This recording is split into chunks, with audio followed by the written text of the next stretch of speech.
മരണനിരക്ക് ഇന്ത്യയിൽ ഇപ്പോൾ 97ആണ്, കേരളത്തിൽ 19ആണ്. അതുപോലെ ആശുപത്രിയിൽ ചികിത്സ കിട്ടുന്ന രോഗികളുടെ എണ്ണം, അതായത് ഒരാൾ മരിച്ചു പോകുന്നു, മരിക്കുന്നതിന് മുമ്പ് കേരളത്തിൽ 86.7% പേർക്കും ആശുപത്രിയിൽ ചികിത്സ കിട്ടുന്നുണ്ട്. ഇന്ത്യയിൽ അത് 48.7%. ദേശീയ ശരാശരി 48.7%. ഇപ്പോൾ ഇൻഫന്റ് മോർട്ടാലിറ്റി റേറ്റ് സിംഗിൾ ഡിജിറ്റിലുള്ള ഇന്ത്യയിലെ ഏക സംസ്ഥാനം കേരളമാണ്. 6ആണ് ഇവിടെ. ദേശീയ ശരാശരി 28ആണ്. കേരളത്തിന്റെ എത്ര മടങ്ങാണ്? 4 ഇരട്ടിയിലധികമാണ് എന്ന് നമ്മൾ ഓർക്കണം. അതുപോലെ തന്നെ നവജാത ശിശുമരണ നിരക്ക് 4ആണ് കേരളത്തിൽ. 5 ഇരട്ടിയാണ് ദേശീയ ശരാശരി. 20ആണ് ദേശീയ ശരാശരി. അതുപോലെ തന്നെ 5 വയസ്സിൽ താഴെയുള്ള കുട്ടികളുടെ മരണം 8ആണ് കേരളത്തിൽ മരണനിരക്ക്. ദേശീയ ശരാശരി 4 ഇരട്ടി 32ആണ്. 99.9% അമ്മമാർക്കും ആശുപത്രിയിലാണ് നടക്കുന്നത്. ആശുപത്രി കെയർ കിട്ടുന്നുണ്ട്. ഇതെല്ലാം കേരളത്തിലെ ആരോഗ്യ മേഖലയുടെ മികവാണ്. പിന്നെ അദ്ദേഹം ഇവിടെ ഒരു പ്രധാനപ്പെട്ട കണ്ടെത്തൽ നടത്തി. ഔട്ട് ഓഫ് പോക്കറ്റ് എക്സ്പെൻഡിച്ചർ ഇന്ത്യയിൽ ഏറ്റവും കൂടുതൽ കേരളത്തിലാണ് എന്നാണ് അദ്ദേഹം പറഞ്ഞത്.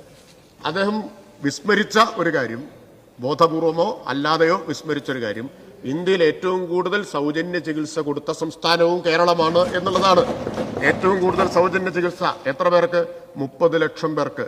എത്രയാണ് കേരളം, എത്ര കോടി രൂപയുടെ സൗജന്യ ചികിത്സയാണ് നൽകിയത് എന്നുകൂടി ബഹുമാനായിട്ടുള്ള അംഗം പറയാതിരുന്നത് ഞാനിവിടെ വിട്ട ഭാഗം ഞാൻ പൂരിപ്പിക്കാം. 7000 കോടി രൂപയുടെ സൗജന്യ ചികിത്സയാണ് ഈ കേരളം നൽകിയിട്ടുള്ളത് 30 ലക്ഷം പേർക്ക്.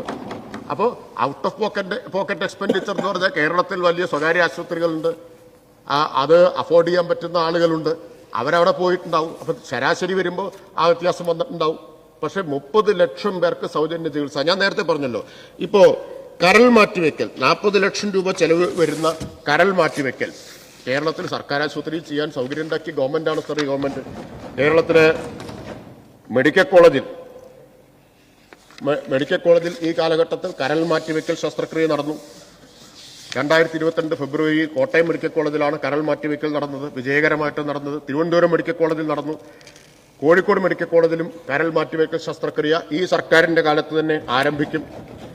സർ, ഇന്ത്യയിൽ വേറെ ഏത് ബഹുമാന്യനായിട്ടുള്ള അംഗത്തിന് ചൂണ്ടിക്കാണിക്കാൻ കഴിയും? ഇന്ത്യയിൽ വേറെ ഏത് സംസ്ഥാനത്താണ് സർക്കാർ മെഡിക്കൽ കോളേജിൽ കരൾ മാറ്റിവെക്കൽ പോലെ, ട്രാൻസ്പ്ലാന്റ് പോലെയുള്ള ഒരു ശസ്ത്രക്രിയ, ലക്ഷക്കണക്കിന് രൂപ വരുന്ന ശസ്ത്രക്രിയ നടത്താനുള്ള സൗകര്യമുള്ളത്?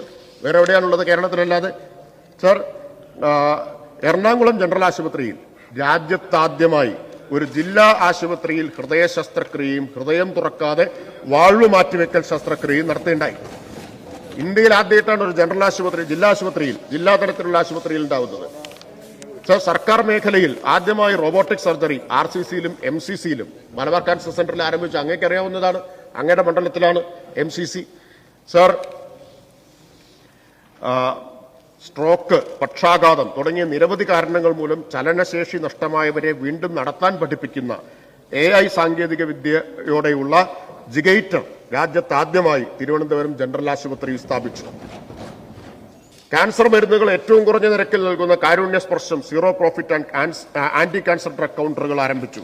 സർ, ഇങ്ങനെ നീണ്ട നേട്ടങ്ങളുടെ പട്ടിക പറയാനുണ്ട്. ഞാൻ എല്ലാ വിശദാംശങ്ങളിലേക്കും ചൂണ്ടിക്കാണിക്കുന്നില്ല. 2025 കേന്ദ്ര സർക്കാർ പാർലമെന്റിൽ അവതരിപ്പിച്ച എക്കണോമിക് സർവേ എന്താണ് സർ? എക്കണോമിക് സർവേ ചൂണ്ടിക്കാണിക്കുന്നത് ശരിയായ വൈദ്യസഹായം ലഭിക്കാതെ മരിക്കുന്നവരുടെ ശതമാനം കേരളത്തിൽ ദേശീയ ശരാശരിയുമായി താരതമ്യപ്പെടുത്തുമ്പോൾ 4-1 കുറവാണ് എന്നാണ്. 4-1 കുറവാണ്. നിങ്ങൾ ഔട്ട് ഓഫ് പോക്കറ്റ് എക്സ്പെൻഡിച്ചറിനെ കുറിച്ച് പറയാണ്. അപ്പോഴാണ് കേരളത്തിൽ എല്ലാവർക്കും വൈദ്യ സഹായം കിട്ടുന്നു എന്ന്. ദേശീയ ശരാശരിയേക്കാൾ വളരെ മുമ്പിലാണ് കേരളം. സർ, അപ്പോ ഇത് കേരളത്തിലെ ആരോഗ്യ സംവിധാനങ്ങളുടെ മികവിനെയാണ് കാണിക്കുന്നത്. ഇപ്പോൾ ശോചനീയമാണ് സ്ഥിതി എന്ന് സ്ഥാപിക്കാനാണ് ശ്രമിക്കുന്നത്. കഴിഞ്ഞ സർക്കാരിന്റെയും ഈ സർക്കാരിന്റെയും കാലത്ത് സംസ്ഥാനത്ത് 202 സർക്കാർ ആശുപത്രികൾക്ക് ദേശീയ ക്വാളിറ്റി അഷ്വറൻസ് സ്റ്റാൻഡേർഡ് അംഗീകാരം ലഭിച്ചിട്ടുണ്ട്. NQAS national quality assurance standard 202 ആശുപത്രികൾക്ക്. ഇന്ത്യയിൽ ഏറ്റവും കൂടുതൽ ആശുപത്രികൾക്ക് ലഭിച്ചത് പക്ഷേ കേരളത്തിലായിരിക്കും എന്ന് വിചാരിക്കുന്നു. നിങ്ങൾ മോശമാണ് എന്ന് സ്ഥാപിക്കാൻ ശ്രമിക്കുന്ന ആശുപത്രികൾ ദേശീയ തലത്തിൽ ഏറ്റവും മികച്ച നേട്ടങ്ങൾ 1-2 202 ആശുപത്രികൾക്കാണ് കിട്ടിയത് ഈ കാലയളവിൽ. ആ യാഥാർത്ഥ്യത്തെയാണ് നിങ്ങൾ തമസ്കരിക്കുന്നത്. 12 ആശുപത്രികൾക്ക് ലക്ഷ്യ നിലവാരം നേടിയതിന്റെ സർട്ടിഫിക്കേഷൻ നൽകിയിട്ടുണ്ടായി. സംസ്ഥാനത്തെ 3 മെഡിക്കൽ കോളേജുകൾക്ക് മുസ്കാൻ സർട്ടിഫിക്കറ്റ് ലഭിക്കുകയുണ്ടായി. Kozhikode medical college, IMCH, Mananthavady, അതായത് Wayanad medical college, Manjeri medical college, ഈ ആശുപത്രികൾക്കാണ് ഗുണമേന്മയ്ക്കുള്ള അംഗീകാരം കിട്ടിയിട്ടുള്ളത്. ഗുണമേന്മയ്ക്കുള്ള അംഗീകാരം കേന്ദ്ര സർക്കാർ കേരളത്തിന് മേൽ ചൊരിഞ്ഞുകൊണ്ടിരിക്കുമ്പോൾ നിങ്ങൾ ഇവിടെ ആരോഗ്യ മേഖലയ്ക്ക് നേരെ ആക്ഷേപം വർഷിച്ചുകൊണ്ടിരിക്കുകയാണ്. അതാണ് വ്യത്യാസം.